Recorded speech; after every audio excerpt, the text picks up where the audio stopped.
Lawfully armed, open carrying citizen has his firearm taken from him, used against him, and ultimately loses his life.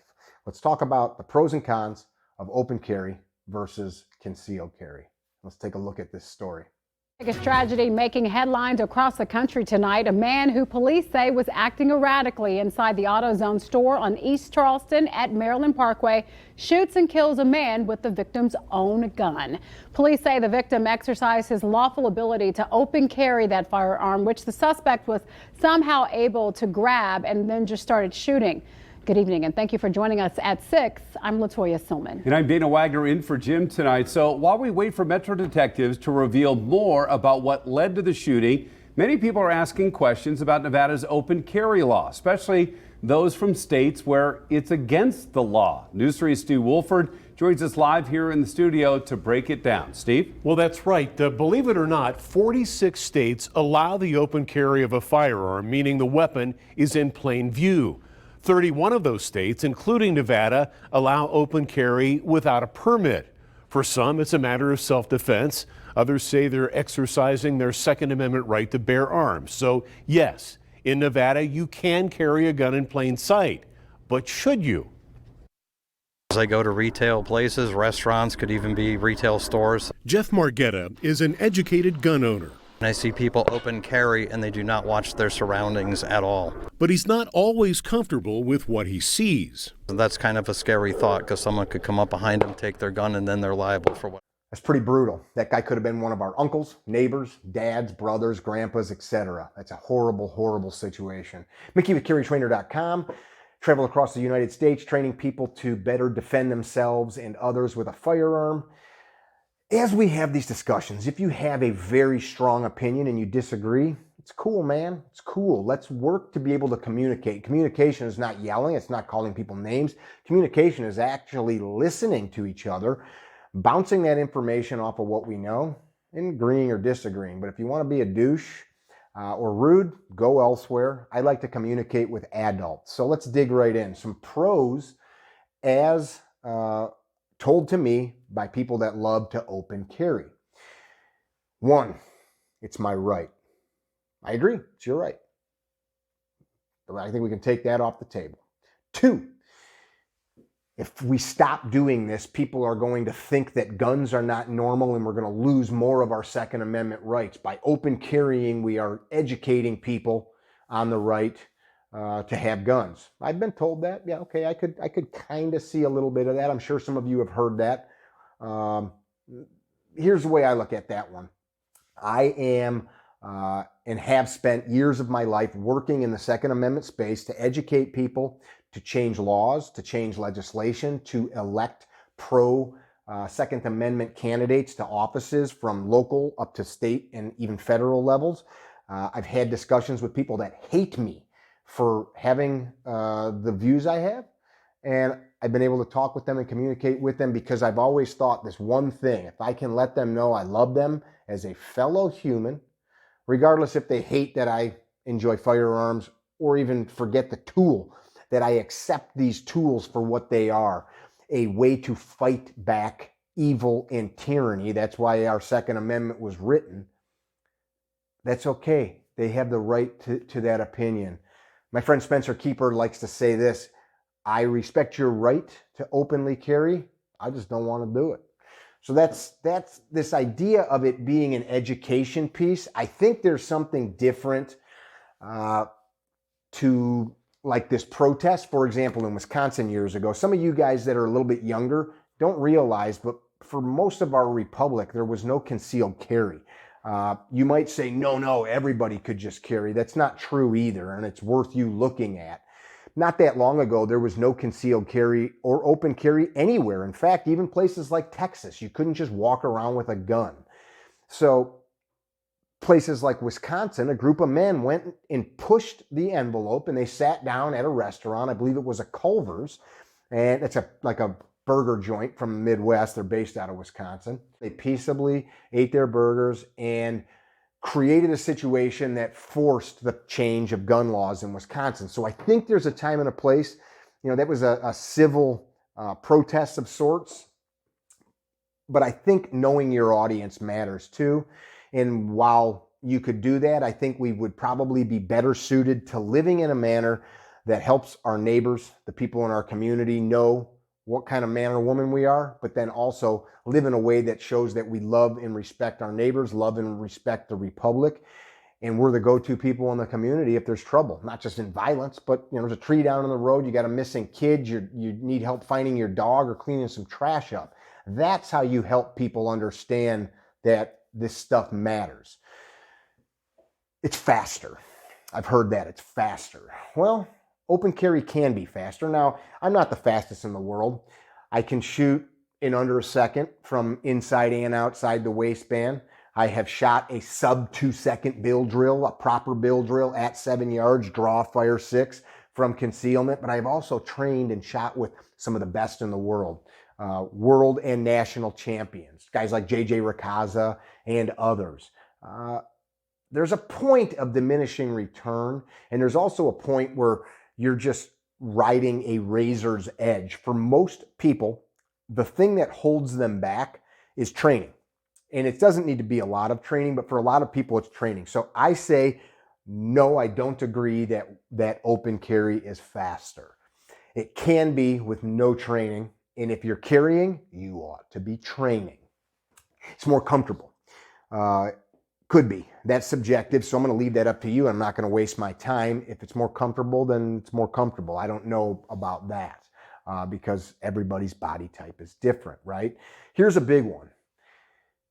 If I have a gun on me and a bad guy comes in, probably going to deter the crime. Nobody will ever know how many open carriers have stopped violent crime.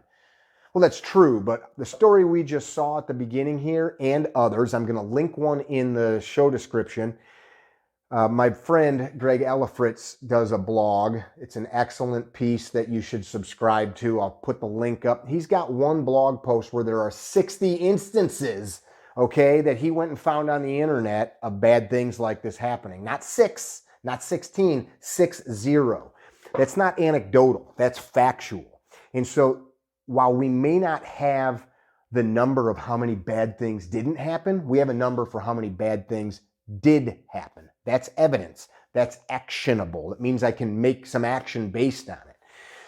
One of the reasons we don't know how many things didn't go wrong is because bad guys don't come back and say, hey, I saw you at the gas station last week and I just thought I was going to tell you. I was going to rob you and do a bunch of bad stuff, but I saw your piece, so I didn't rob you. No, we don't have that information. So that's anecdotal. We don't know. We don't know that to be true. That's a maybe.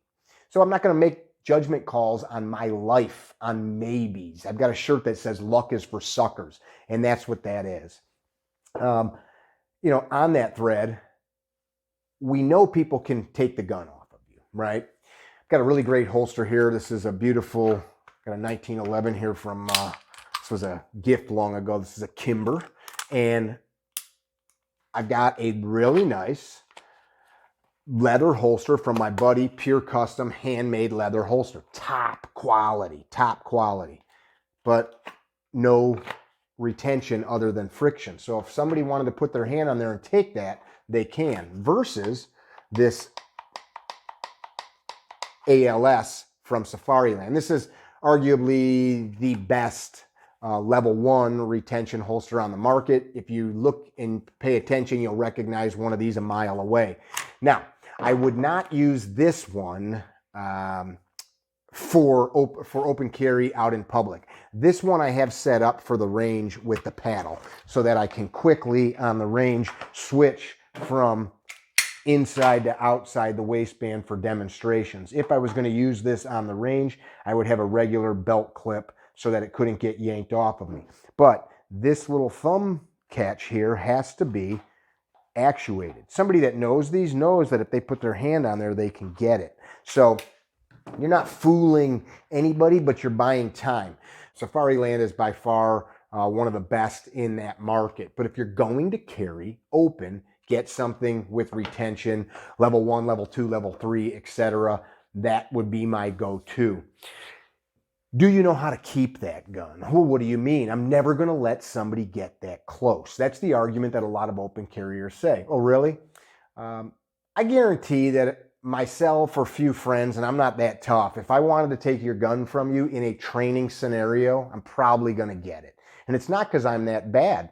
It's just pretty hard to scrap around and not have it happen with enough initiative. If you don't believe me, let's get a blue gun and I will meet you or you come to a class and we will take your real gun off, safely stow it somewhere, put the blue gun in your holster, and we'll scrap around. In fact, a high school wrestler, somebody with a little judo, jiu-jitsu, grappling experience is going to do really good against somebody with none of that. So if you're going to carry a gun in general, you ought to have the skills to keep the gun and not have it taken from you, the skills to maintain some type of posture. Because this notion that you're just going to draw it out and not have it taken from you, I've spent too much time on training ranges, too much time training on the mats, too much time with simunition guns to say bullshit. If you are going armed in the world, you ought to be training at any age because there's always a best version of us to keep that gun on you. If you think that you are going to just be able to, I don't know, somehow will a skilled opponent to not take it, luck is for suckers. Don't follow that course of action. A big thing about concealed carry that I think really matters is I'm not showing my hand, regardless of where I'm at. If I've got a pocket knife, if I've got a Bic lighter, if I've got $10,000 in my pocket, if I know how to speak multiple languages, the less people know about me, the more options I have in a lot of situations. As soon as I walk into a place and I am armed, and I am visibly armed, I am letting people know a very big thing about me. Not just about having the gun, but a lot about who I am as a person. I draw attention then. All that person might not hit me there. They may hit me 2 blocks away. They may make a phone call and hit me a mile away. They may follow me home and not even bother to pull over and come back a month later and break into my house because now they know that I'm a guy that owns firearms. Think this stuff through. Think this stuff through. Predators are not stupid. This is their job, right? It's their job. There's a guy with a gun. Hey, let me just follow him home, and me and my buddies later while he's at work can go kick his back door in and get his stuff. That happens a lot. This idea oftentimes is made loud by some boisterous people that I think don't really want to engage in violence. I just caught a little would-be moth attacker. Sorry. This argument is often supported, I think, by people that haven't fully thought it through. I think if you do, you'll see the pros and cons and you'll want to wrap this baby up because for your own sake, it puts you in a better position from both a strategic and a tactical standpoint. It puts you in a better position where you've got less eyes on you, and anything that you may need to do in violence or not in violence is going to be on your time and when you choose. I hope this conversation was helpful. I love talking about this stuff with you guys. We've got upcoming courses just this next weekend. In a couple of days, we've got a 1-day shooting on the move class northwest of Chicago. We've got a 3-day rifle course where we are going to stretch our guns out hundreds of yards in Jefferson, Ohio. We've got a class in Pennsylvania. We've got a class in Washington. We've got a couple in Tennessee. I've got 2 courses on the calendar with my man Z. We're calling it Double Trouble just because it's going to be fun and we are going to shoot and laugh and have a great time. And my man from Colorado Craft Beef, Jeff, and his wife, Kara, are going to be supplying some delicious steaks for that event. And then, as always, we've got the S12 event coming up in October this year, pardon me. Hey, as always, check out my friends from Super Bell Ammunition. Tell them Mick sent you. Gunfighteroil is awesome stuff. And a new sponsor that we're working with for the S12 event is my man over at Fisher. These guys make some badass stuff. This is the Beckwith Covert. Beautiful, beautiful self-defense blade. Be well. Don't be dickheads. Tell somebody that you love them. Let's talk about this in the comments. See you guys soon.